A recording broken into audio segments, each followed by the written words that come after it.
Feliz sábado. Deus seja louvado por sua presença.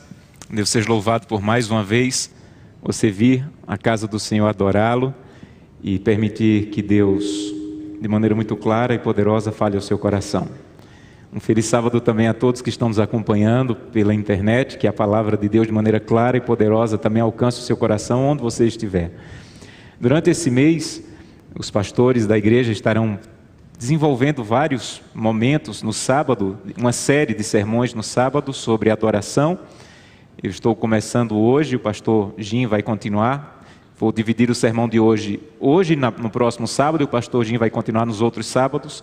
O pastor Leonardo está dirigindo uma série sobre oração na quarta-feira, e no domingo uma outra série chamada Jesus, o Restaurador da Vida. Então acompanhe, divulgue, convide as pessoas para juntos estudarmos a palavra de Deus. E para isso vamos abrir a Bíblia. Abra sua Bíblia no livro de Apocalipse. Nós vamos começar Apocalipse capítulo 6. Vamos ler alguns textos do capítulo 6 de Apocalipse. Uma alegria tê-los aqui, mas não poderia deixar de mencionar hoje a presença muito especial de alguns amigos que estão aqui no segundo banco e que estudamos a Bíblia juntos em uma classe. Muito obrigado, meus amigos, pela presença de vocês. Nós temos uma classe de estudo chamada Palavras de Cristo. E eles estão aqui conosco hoje para juntos ouvirmos a palavra de Deus. Apocalipse capítulo 6. Apocalipse capítulo 6. Nós vamos ler alguns versículos, mas antes de lermos, feche os seus olhos mais uma vez e vamos falar com Deus. Querido Pai, muito obrigado, Senhor, pela oportunidade de estarmos na Tua casa num sábado para Te adorar, como já fizemos através do louvor, e agora vamos fazê-lo através da atenção ao ouvir a Tua palavra. Santo Deus, nós nunca estamos num momento como esse para ouvir um homem. Nós saímos de casa e viemos à igreja porque tínhamos a necessidade de ouvir a Tua voz. Então esse é o nosso pedido, que nesse momento o homem Josanã se cale e que Teu Espírito de maneira clara e poderosa fale ao nosso coração. E que ao final dessa mensagem possamos ter a convicção de que um homem falou, mas a palavra de verdade veio de Deus. É o que Te pedimos em nome de Jesus. Amém. Algumas pessoas têm dificuldade com o livro do Apocalipse e até evitam o livro do Apocalipse, e talvez um dos motivos principais é que o livro do Apocalipse não é um livro para ser lido, é um livro para ser estudado. Então, se você simplesmente lê o livro do Apocalipse, você vai perder o melhor que o livro do Apocalipse tem. Se você lê os Salmos, se você lê os Evangelhos, você vai captar muita coisa. Mas o livro de Daniel e Apocalipse, eles precisam ser estudados de maneira profunda. E se tem algum professor aqui, os professores sabem que estudar é uma coisa, ler é outra coisa. Então o livro de Daniel e Apocalipse precisa ser estudado. E há muitas maneiras de estudar. Eu te recomendo entrar no site, depois do pôr do sol, da Casa Publicadora Brasileira. Você vai colocar lá profecias, e você vai encontrar muitos comentários sobre o livro de Daniel e Apocalipse que podem te ajudar a estudar esse livro. E sabem, nos momentos que estamos vivendo, nós temos urgência de estudar esses livros. É urgente que possamos conhecer, à luz da Bíblia, o que estamos vivendo. E há muitas maneiras profundas de estudar o livro de Daniel e Apocalipse. Por exemplo, não sei se você sabia disso, mas o livro de Apocalipse, ele está dividido nas festas judaicas. Isso é muito profundo no estudo do livro. Começa com a festa das Páscoas, a festa da Páscoa, e termina com a festa das trombetas, anunciando a vinda do rei. Uma outra maneira profunda de estudar o livro do Apocalipse é saber que ele está dividido de acordo com o santuário. Cada parte do livro do Apocalipse corresponde a uma parte do santuário. Começa no altar, no capítulo 4, e termina no trono, no Santíssimo, dizendo que o lugar onde o sumo sacerdote só entrava uma vez por ano, nós vamos viver eternamente. Então é uma outra maneira profunda de estudar o livro do Apocalipse. Mas hoje eu queria estudar com vocês um outro aspecto do livro do Apocalipse, que são as perguntas do livro. E essa é outra maneira profunda de estudar o livro do Apocalipse, as perguntas que o livro apresenta. Por exemplo, capítulo 6, verso 10, está falando sobre o quinto selo, que é um momento em que aqueles que foram perseguidos, martirizados, eles faziam uma pergunta a Deus, uma pergunta muito séria, uma pergunta muito própria, uma pergunta urgente. E eles dizem assim: clamaram em grande voz, estes que foram martirizados, que sofreram, que foram perseguidos, eles clamaram em grande voz dizendo: até quando, ó soberano Senhor? Até quando, santo e verdadeiro, não julgas, nem vingas o nosso sangue dos que habitam sobre a terra? Então eles perguntam: Senhor, até quando, Senhor? Até quando tanto sofrimento? Até quando nós vamos sofrer pelo único motivo de sermos fiéis ao Senhor? Até quando nós vamos ser martirizados? Até quando, Senhor?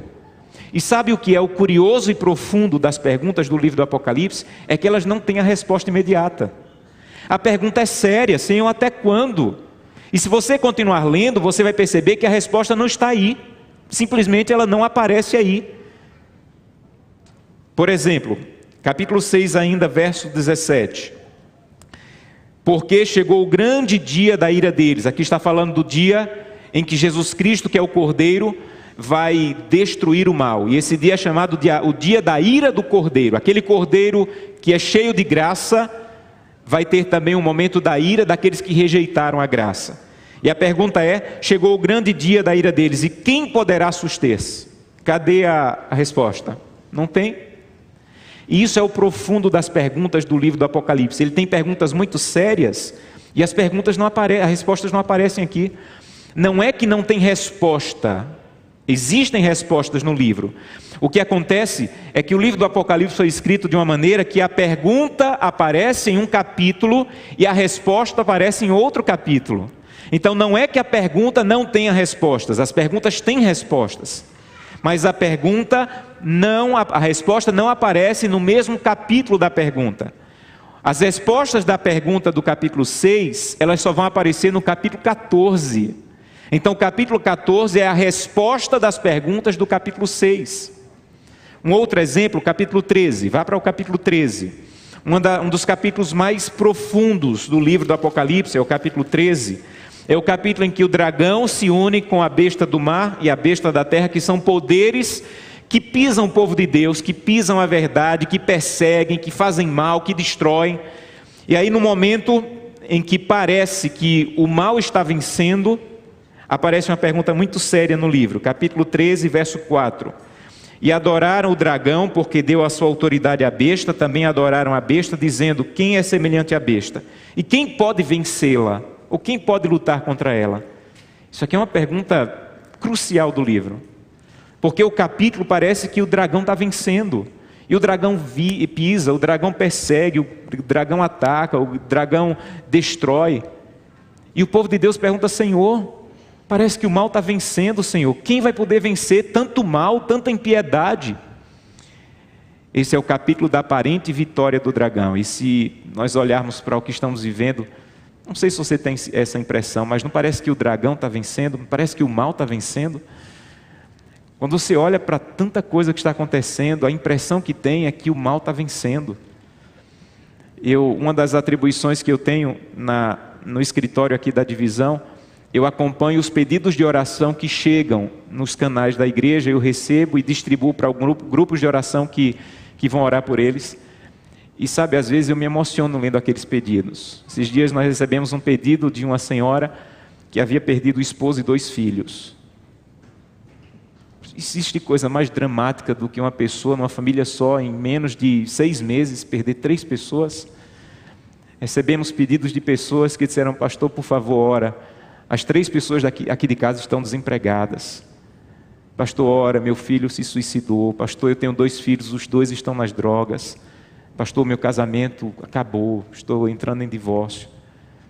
E quando você vê o mundo do jeito que está, a noção que parece ter é que o mal está vencendo. Por isso o capítulo 13 é tão importante, porque o capítulo 13 é o capítulo da aparente vitória do dragão.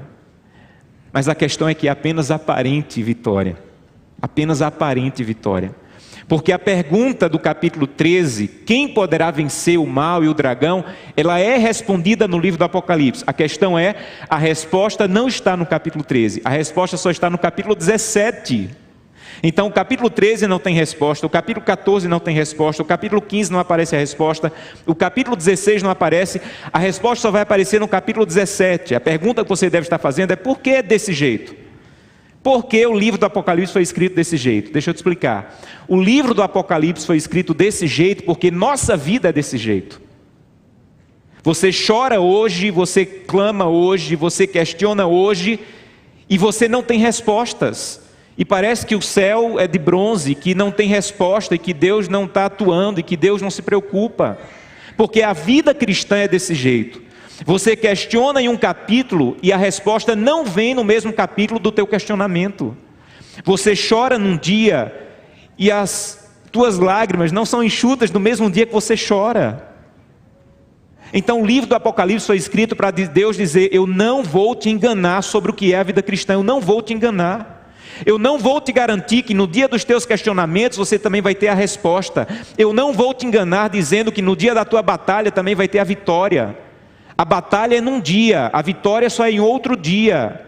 O questionamento é hoje, a resposta do teu questionamento só vai vir em outro capítulo, mas virá em nome de Jesus. O capítulo 17 vai chegar. Então, o livro do Apocalipse foi escrito de maneira que você pudesse entender: Senhor, muito obrigado. Muito obrigado porque, primeiro, eu posso fazer os meus questionamentos. Faça os seus questionamentos. O livro do Apocalipse é cheio de perguntas sem respostas. Primeiro, para Deus te dizer que a resposta virá, mas não no mesmo dia da pergunta. E segundo, para dizer: Deus está disposto a ouvir os teus questionamentos. Questione. Quando a Bíblia diz: vinde arrazoemos, o que Deus está dizendo é: vamos conversar, questione. Mas sabe onde você deve questionar? Aos meus pés. Não questione no Facebook, não questione no Twitter, questione aqui perto de mim. Quando Lázaro morreu, o livro Desejado de Todas as Nações diz que uma dúvida muito grande apareceu na cabeça de Marta e Maria. E quando Jesus estava entrando na cidade, sabe o que elas fizeram? Elas correram para os pés de Cristo para questionar: Senhor, se o Senhor tivesse chegado, meu irmão não tinha morrido. Isso foi um questionamento. Mas sabe onde elas fizeram o questionamento delas? Aos pés de Jesus. Então não tenha medo de questionar. Deus preferiu os questionamentos sinceros de Jó do que as certezas fingidas dos amigos de Jó. Deus prefere os seus questionamentos sinceros aos pés dele do que a sua certeza fingida. Então questione. Eu tenho os meus questionamentos. E quantas madrugadas eu já acordei chorando e dizendo: Senhor, cadê, Senhor? Até quando? Senhor, até quando? Senhor, parece que o mal está vencendo. Eu me sinto completamente impotente. Essa pessoa que eu amo está passando por isso. Eu não tenho o que fazer, Senhor. Até quando? O mal vai vencer até quando, Senhor? Mas louvado seja Deus, porque para todo o capítulo 6 tem o capítulo 14. Para o capítulo 13 tem o capítulo 17. A pergunta do capítulo 13 é: até quando? E o capítulo 14 diz que logo, logo, um anjo, capítulo 14, verso 15, diz que um anjo vai dizer para aquele que está sentado sobre a nuvem: toma a tua foice e colhe, porque a terra já está pronta para a colheita. E nesse dia vai acabar o até quando. O até quando vai durar até o dia em que o anjo disser: Senhor, a terra já está pronta para a colheita, pode voltar. E a pergunta do capítulo 13: quem poderá vencer? Capítulo 17 responde. Abra aí, capítulo 17. Capítulo 17, verso 14. Diz assim: pelejarão eles contra o Cordeiro. A pergunta é: quem pelejará contra o Cordeiro? Se você ler o capítulo, você vai ver que é esses mesmos poderes do capítulo 13. O dragão, a besta, os poderes do mal, eles pelejarão contra o Cordeiro. E o que é que diz o verso? E o Cordeiro vencerá. Aleluia.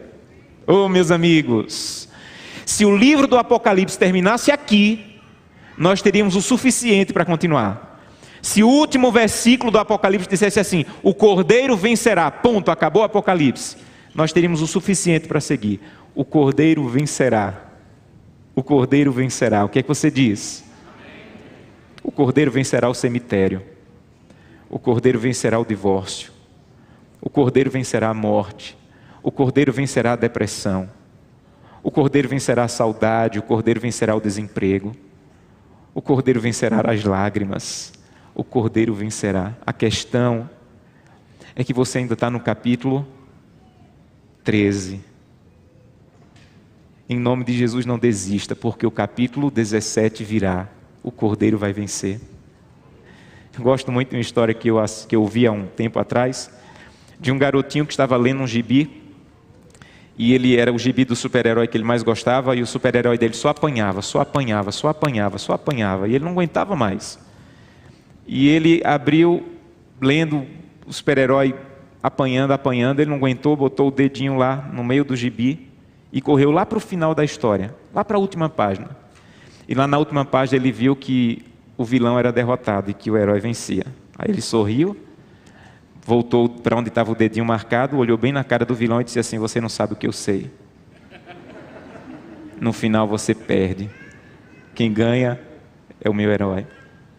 Sabe o que o livro do Apocalipse quer dizer hoje? O herói, o cordeiro vai vencer. Eu não sei quão cansado você está. Eu não sei quantas dúvidas você tem, quantos questionamentos você tem. Mas eu queria que você hoje tivesse a certeza: o cordeiro vencerá. Sabem? Quando os anjos aparecerem no céu e descerem até essa terra para receberem os salvos e colocarem uma coroa na sua cabeça, quando essa coroa sentar na sua cabeça, você vai entender: essa vitória não é minha. Quando os anjos vierem colocarem uma harpa nas suas mãos, você vai entender: eu não merecia essa vitória. A vitória é do cordeiro. Uma das coisas mais importantes para um cristão descobrir é: a vitória pertence ao cordeiro. Você não vai vencer porque guardou o sábado. Você não vai vencer porque devolveu o dízimo. Você não vai vencer porque era pastor. Você não vai vencer porque era líder da igreja. Você não vai vencer porque entregava cestas básicas. Você vai vencer porque o cordeiro venceu. A vitória não é a que você merece. A vitória é a que o cordeiro merece. Esses dias eu estava dando um estudo bíblico para uma pessoa, e ela disse assim, eu explicando sobre isso, e ela disse: pastor, isso não é justo. Pastor, você disse que nasceu num lar adventista, que nunca se afastou da igreja, que passou a vida inteira servindo a Deus. E eu, que já fiz um monte de coisa, chego agora na vida cristã e vou ter o mesmo céu, a mesma recompensa. E eu disse para ela: essa é a grande questão. Quando eu chegar no céu, eu vou entender que toda a minha vida na igreja, nasci num lar adventista, fui batizado, minha mãe estava grávida de mim. Nada disso, o céu e a salvação é tão grandiosa que nada disso me faz merecedor. E você também vai descobrir que toda a tua maldade, todo o teu afastamento, toda a tua dúvida, todo o teu pecado, em Jesus Cristo, quando você pediu perdão, também não era suficiente para fazer você perder o que o Cordeiro conquistou para você. Então, todos vamos entender. A Bíblia diz que quando estivermos no céu, a porta do céu é de uma pérola só. E quando Jesus estiver em frente a essa porta de pérola, Ele vai olhar para a grande multidão de salvos e vai dizer assim: vosso conflito está terminado. Não tem nada nessa vida que eu almeje mais ouvir do que Jesus dizendo: vosso conflito está terminado. Naquele momento eu vou entender: nunca mais luta contra o pecado, nunca mais dor, nunca mais lágrimas, nunca mais morte. Mas quando você ouvir: vosso conflito está terminado, vinde benditos do meu Pai, sabe o que você vai entender? Eu não merecia estar aqui. Você vai entender: a vitória é do Cordeiro. Meus irmãos, a vitória é do Cordeiro, porque Ele é o Senhor dos senhores e o Rei dos reis. Quão cansado você está! Eu quero te dizer, em nome da autoridade bíblica, não desista no capítulo 13, porque em nome de Jesus o capítulo 17 está chegando. Então vá a Deus com teu até quando, Senhor? Quem poderá vencer? Mas por favor, não desista de esperar que o capítulo 17 se cumpra, para você ouvir Deus dizendo: o Cordeiro vencerá, porque Ele é o Senhor dos senhores e o Rei dos reis. Mas olha o que diz o versículo ainda, capítulo 17, verso 14: o Cordeiro vencerá, porque é o Senhor dos senhores e o Rei dos reis, e vencerão também, aleluia, e vencerão também. O Cordeiro vencerá, mas não sozinho. Vencerão também. O Cordeiro vai compartilhar a vitória. Nós seremos vitoriosos, porque o Cordeiro compartilhou a vitória. O Cordeiro vai receber uma coroa, os salvos também. O Cordeiro vai receber uma ceia, os salvos vão participar da ceia do Cordeiro. O Cordeiro vai se sentar em trono, os salvos se sentarão em trono. O Cordeiro viverá eternamente na presença do Pai, os salvos viverão eternamente na presença do Pai, porque a vitória do Cordeiro é a tua e a minha vitória. Então, em nome de Jesus, não desista. porque o Cordeiro vencerá e nós venceremos juntos com o Cordeiro. E quem vencerá? O versículo diz: os chamados, os eleitos e os fiéis. Gente, vamos concordar aqui. Não seria mais fácil se o versículo dissesse o seguinte: o Cordeiro vencerá e vencerão também os adventistas do sétimo dia? Seria bem mais fácil? Ou então os batistas iam querer que o versículo dissesse assim: o Cordeiro vencerá e vencerão também os batistas. E os católicos iam querer que o versículo dissesse: o Cordeiro vencerá e vencerão também os católicos. E os assembleístas iam querer que o versículo dissesse: e o Cordeiro vencerá e vencerão também os assembleístas. Por que Deus já não deu a chave aí? Já não disse para não ter tanta confusão com religião, com igreja? Porque o versículo está dizendo que a vitória é maior do que tua filiação religiosa. O versículo está dizendo que além de ser adventista, você precisa ter algumas coisas na tua vida cristã que vão te dar a vitória. Primeiro é ser chamado, segundo é ser eleito, terceiro é ser fiel.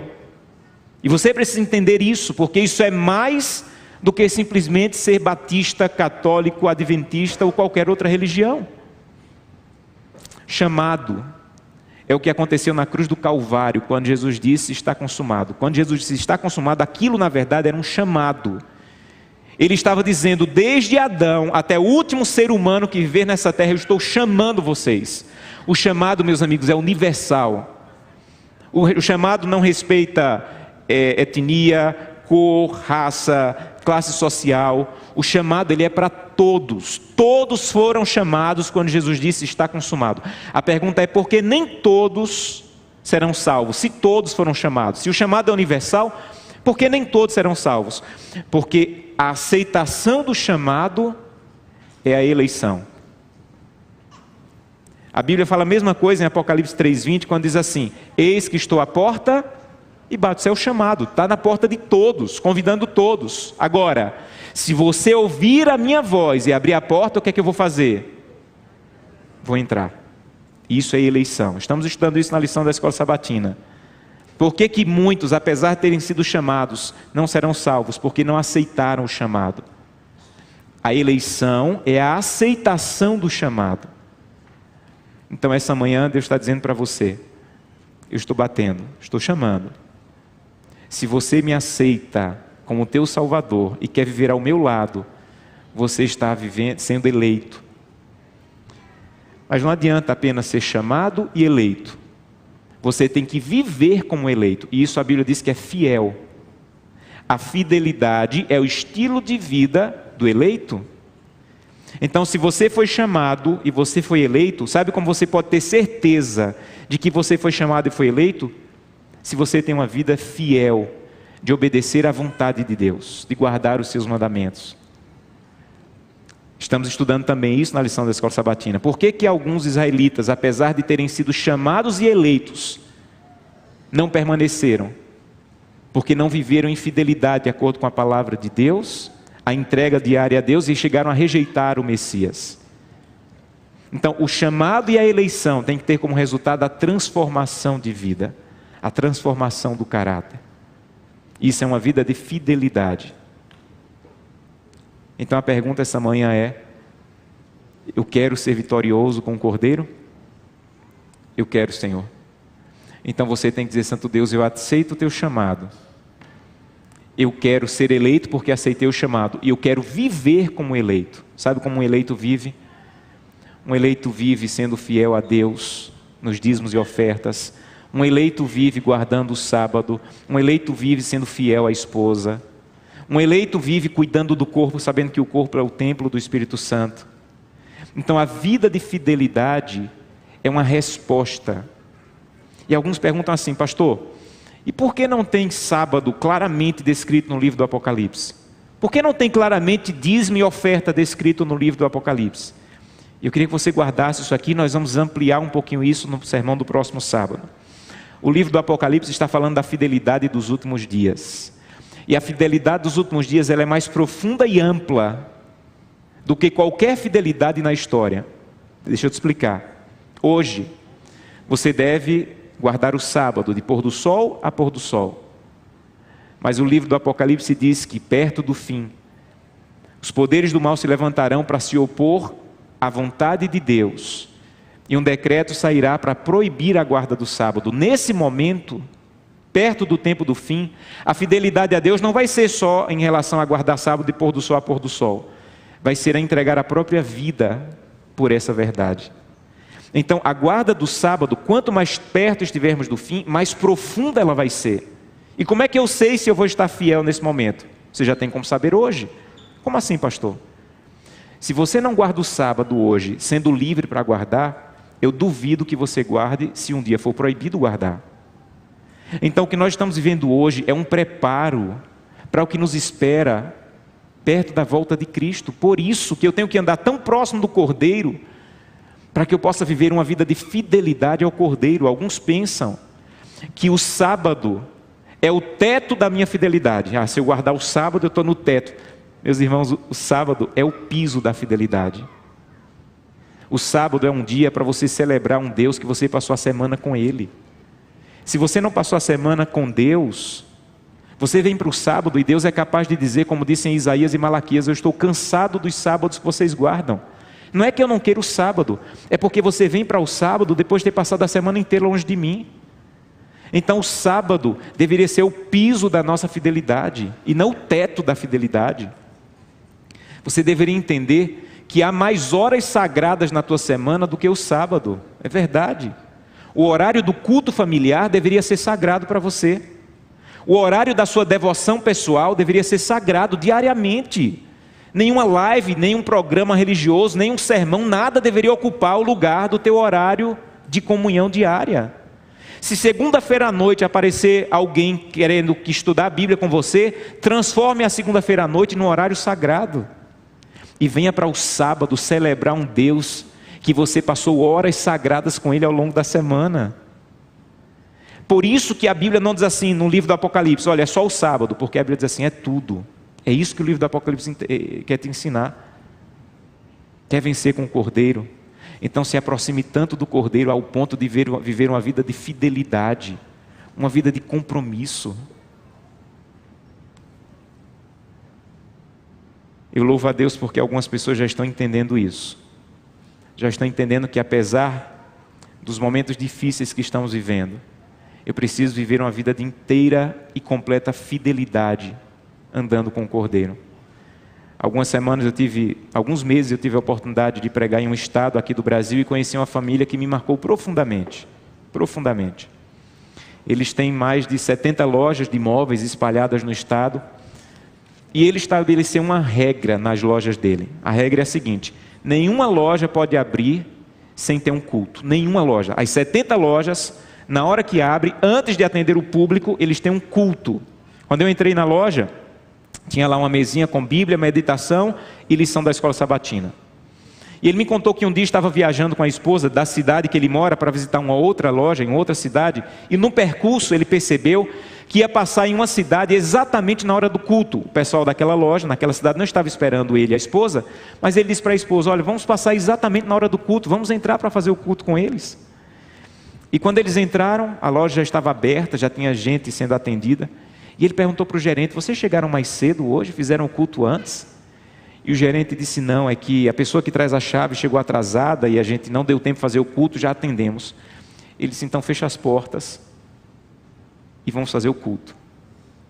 Mas já tem gente sendo atendido. Atende quem está aqui, fecha a porta. E deixa eu te dizer uma coisa: nenhuma loja pode abrir sem o dono ser adorado. Ele me disse: pastor, eu não tenho formação acadêmica para economia, para marketing, para administração. Pastor, é inexplicável eu ter o que tenho com a capacidade que eu tenho. É inexplicável, é incoerente. Então eu entendi: o que eu tenho, eu só tenho porque há um dono, e eu tenho que ser fiel ao dono. Então ele disse ao gerente: nunca mais abra nenhuma das lojas sem o dono ser adorado. Sabe o que esse homem entendeu? Ele fecha as lojas no sábado, mas ele entendeu que há mais horas sagradas do que fechar a porta da empresa no sábado. Você já entendeu isso? Você já entendeu que há horas sagradas da tua família que talvez você esteja rejeitando no culto familiar? Você já entendeu que há horas sagradas no teu dia que você não está passando porque não começa o dia na presença de Deus, e talvez mais sagrado para você seja o ponto na hora do trabalho do que a presença de Deus no trono de Deus? Sabe quem vai vencer? Quem vai vencer são os chamados, os eleitos e os fiéis. E eu quero convidá-lo hoje a dizer: Senhor, eu quero fazer parte daqueles que vão vencer com o Cordeiro. Eu não sei o que você está passando. Eu não sei quais são as dores que você carrega. Eu não sei se você está exatamente no capítulo 6 perguntando: até quando, Senhor? Eu não aguento mais, não tenho mais forças. Ou se você está no capítulo 13 perguntando: Senhor, parece que o mal está vencendo, Senhor, eu não tenho mais forças para lutar. Então a primeira coisa que eu quero te dizer essa manhã, talvez Deus tenha mandado essa mensagem só para você, para dizer: tenha paciência, porque em nome de Jesus o capítulo 17 está chegando. O Cordeiro vencerá, e você vencerá com o Cordeiro. Meu amigo Vitor vai cantar agora, e enquanto ele estiver cantando, eu quero convidá-lo a meditar na letra dessa música. Ela começa com perguntas e vai te apresentar respostas que a Bíblia quis te apresentar essa manhã. Feche seus olhos, ouça com atenção a letra dessa música, e ao final eu quero fazer um convite a você.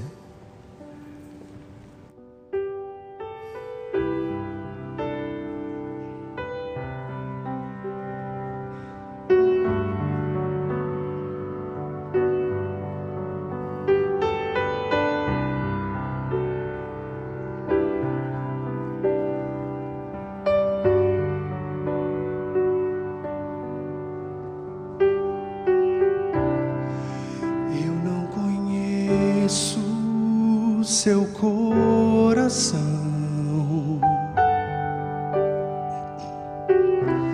não sei sua história, nem quem é você,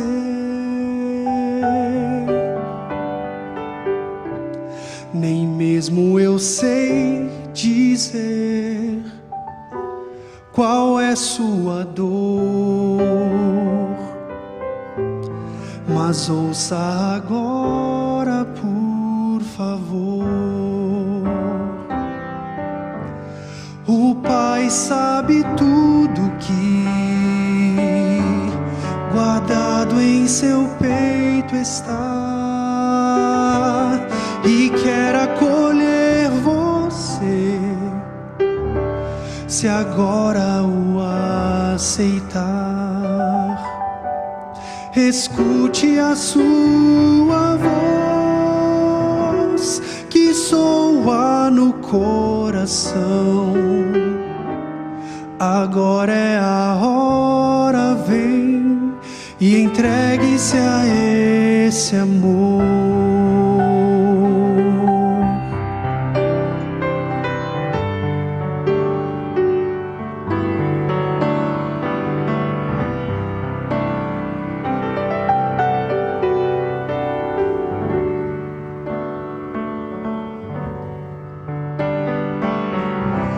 Você já está cansado de lutar e anda pensando até em desistir. Levante a cabeça, pois Deus está aqui. Quer sua vida transformar. O Pai sabe tudo que guardado em seu peito está, e quer acolher você, se agora o aceitar. Escute a sua voz que soa no coração. Agora é a hora, vem e entregue-se a esse amor. Agora é a hora, vem e entregue entregue-se a esse amor.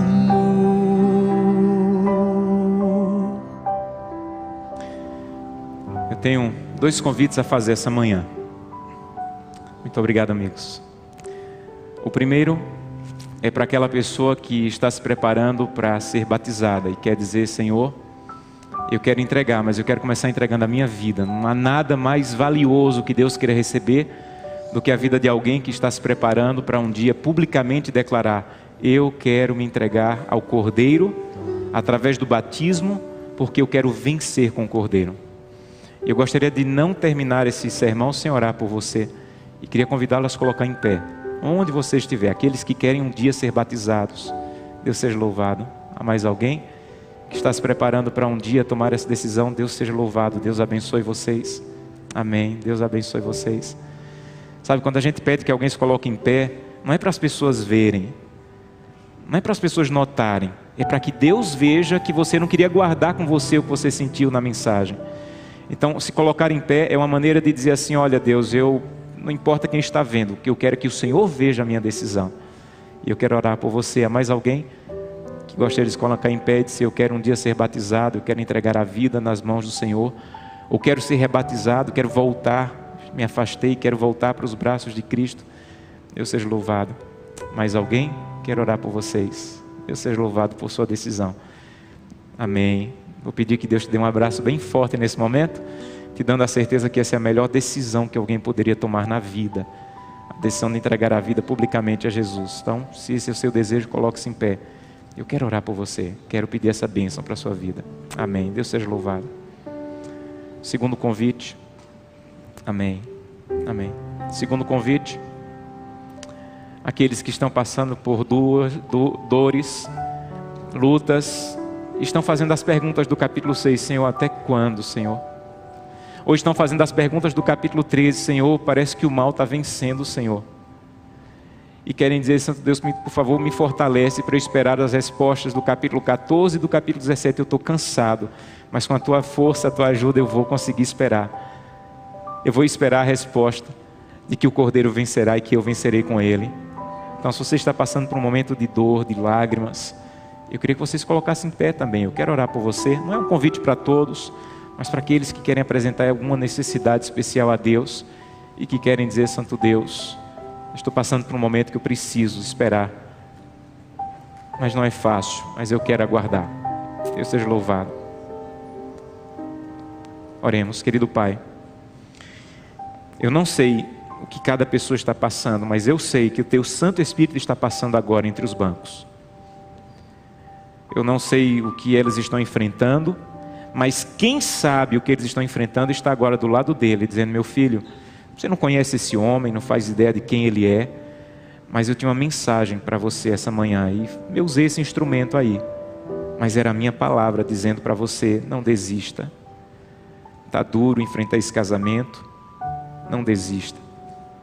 Está duro enfrentar a própria vida, ver o sol nascer sem ter perspectiva, sem ter vontade de levantar, com muita vontade de desistir. Por favor, meu filho, não desista. A questão é que você está no capítulo 6. Mas eu te garanto, o capítulo 14 vai chegar, o capítulo 17 vai chegar. Eu já venci na cruz do Calvário, só falta eu compartilhar essa vitória com você, e eu vou voltar. Então, Santo Deus, eu te peço em nome de Jesus, abraça cada uma dessas pessoas que hoje estão derramando lágrimas, por diversos motivos. Se aproxima dela e diz, como nós ouvimos agora nessa bonita música: o Pai te ama, está próximo e vai voltar. Há outras pessoas que se colocaram em pé, Senhor, porque estão tomando a decisão de entregar a vida em Tuas mãos através do batismo. Oh, Senhor, isso é um milagre. No momento que estamos vivendo, em que tantas pessoas questionam e duvidam, as pessoas estão dizendo: eu tenho meus questionamentos e minhas dúvidas, mas eu tenho uma certeza: eu preciso entregar a vida a Jesus e ser batizado. Abraça essas pessoas também, Senhor. Um abraço tão forte, tão pessoal, que elas sintam que essa é a melhor decisão da vida, e que logo, logo elas entreguem a vida publicamente através do batismo, para ter a certeza de que estão em paz com o Cordeiro e que viverão um dia eternamente com Ele. nos dá um restante de sábado feliz na tua presença. Continua nos abençoando agora que vamos estudar a lição da Escola Sabatina. É o que te pedimos em nome de Jesus. Amém. Que Deus te abençoe.